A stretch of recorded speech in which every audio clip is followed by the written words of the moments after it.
Hi everyone, it's Miss Jennifer from the New Haven Free Public Library, and today we are going to be talking about yeast. Do any of you guys know what yeast is used for? You guys can just say it right out loud. Any guesses? Yeah, that's a good one.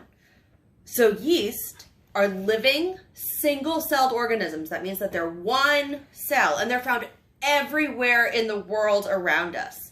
Varieties of yeast are in the air, on our skin, and even on the skins of fruits and vegetables that we eat. So the scientific name for active dry yeast that commercial bakers and at-home bakers use is this: Saccharomyces cerevisiae. Yeah, I might have said that wrong, but that's how it's spelled. And that means a sugar-eating fungus, which tells you a lot about yeast. So for yeast to grow, it needs sugar. And this variety of yeast is responsible for fermentation. So fermentation is the step that is taken when yeast makes carbon dioxide in the bread making process from eating sugar. So this sugar can be pure sugar, which is regular granulated sugar. It can be honey.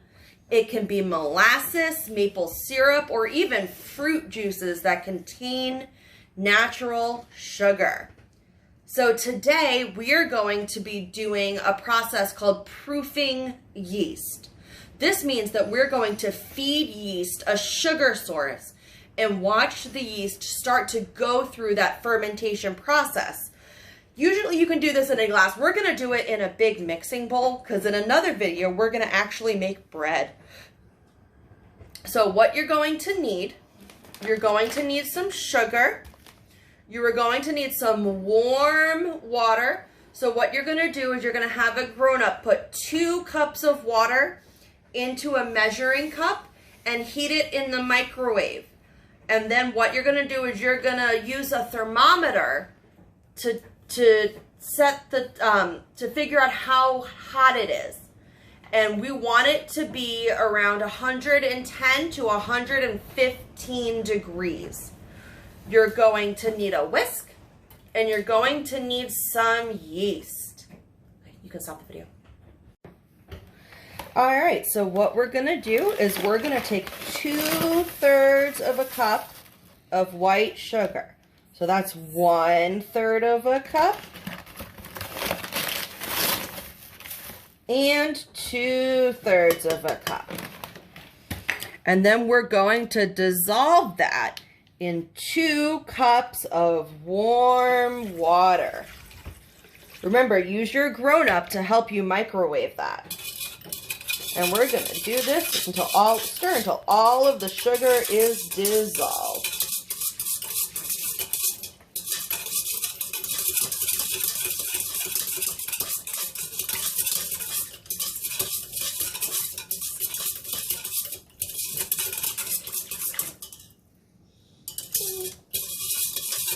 Yeah, that's pretty good. And then what we're going to do is we're gonna add 1.5 tablespoons of dry yeast. So that's 1/2 tablespoon.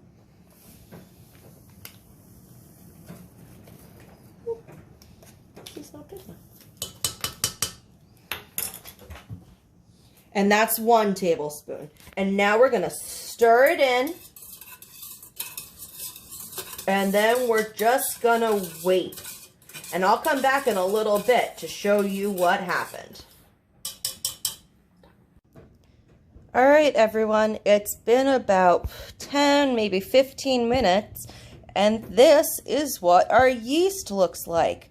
So if you remember just a couple minutes ago, it was kind of like a dark, murky water, but now it's all puffy and bubbly, and let's show you what happened. All right, so you have your yeast. You put your yeast into the warm water and sugar, and the yeast eats up all the sugar in the warm water, and then it multiplies. So that's how this works.